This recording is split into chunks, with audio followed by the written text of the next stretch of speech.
Hello all, welcome back to the Mona world. ఈరోజు నేను mummy వాళ్ళ ఇంటికి వెళ్తున్నా అనమాట. అయితే ఇవాళ ఏం జరిగిందో తెలుసా? బస్లో ఒక 2 hours జర్నీ ఉంటుంది మా ఇంటి నుండి మమ్మీ వాళ్ళ ఇంటికి వెళ్ళడానికి. సో నా పక్కన ఒక ఆంటీ కూర్చున్నారు. భలే సింపుల్ అండ్ కూల్గా ఉన్నారు. మేమేదో అలా మాట్లాడటం మొదలుపెట్టాం. ఇంకా టైం కూడా తెలియలేదు. అసలు నా వైబ్కి అలా మ్యాచ్ అయినట్లు అనిపించింది. అయితే ఆమె ఏం చెప్పారంటే, లైఫ్ చాలా షార్ట్, దాన్ని ఎంత స్వీట్ అండ్ మెమరబుల్గా మార్చాలో మన చేతిలోనే ఉంటుంది. ఇప్పటికీ 37 years అయినా ఆమె వాళ్ళ స్కూల్మేట్స్ని ఇప్పటికీ వదలలేదు.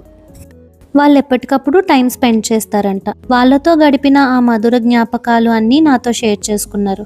హౌ క్యూట్ కదా. లైఫ్లో ఎన్ని సర్కమ్స్టాన్సెస్ ఉన్నా ఫ్రెండ్స్ని మాత్రం ఎప్పుడూ మర్చిపోలేం.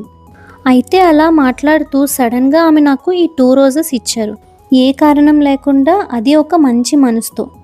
నిజంగా మంచి మనుషులు మన చుట్టూ ఉన్నారంటే ఎంత ఆనందంగా ఉంటుంది కదా. హౌ అసలు ఆమె ఏం చెప్పారంటే, ప్రేమ, స్నేహం, ఆనందం పంచుకుంటేనే పెరుగుతాయని.